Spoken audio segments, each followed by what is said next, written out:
Did parties field fake candidates in the UK general election? Rumours have been rampant on social media that a candidate for the right-wing populist party Reform in the recent UK election wasn't real.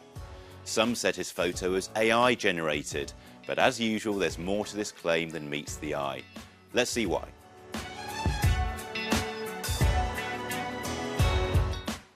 Take a look at this photo of Mark Matlock, a candidate who stood to be an MP for Reform UK in the South London constituency of Clapham and Brixton Hill. You might be forgiven for thinking it's AI generated, and that's what a lot of people online thought too. Rumours quickly began circulating online that Matlock didn't exist, as well as wider claims that Reform had stood fake candidates in other seats. These were fuelled by other claims that Matlock hadn't appeared at any hustings and that his rival candidates hadn't ever met him. He also failed to turn up to the count when the election results were announced in the early hours of the 5th of July. Despite the claims, there's no real evidence that Reform fielded any fake or non-existent candidates. Various domestic news outlets such as The Guardian, the BBC and Sky News have reportedly confirmed Matlock's identity. He also appeared on GB News a few days after the election to discuss the claims. He said the reason he hadn't been at the vote count was because he was suffering from pneumonia, repeating what he said on X before the results were announced. As for his supposedly AI-generated photo,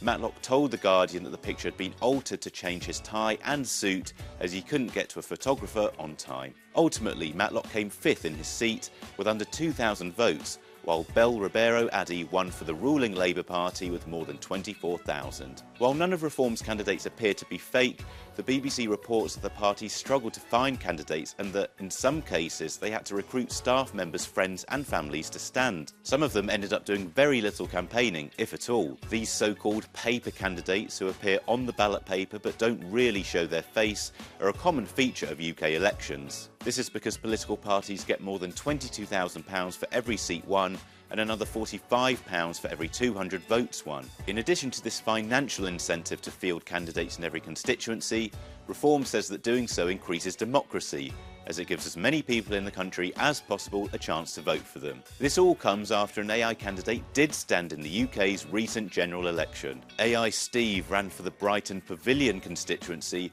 but only picked up 179 votes. You can read more about him over on Euronews Next. For more investigations and fact checks, head over to euronews.com.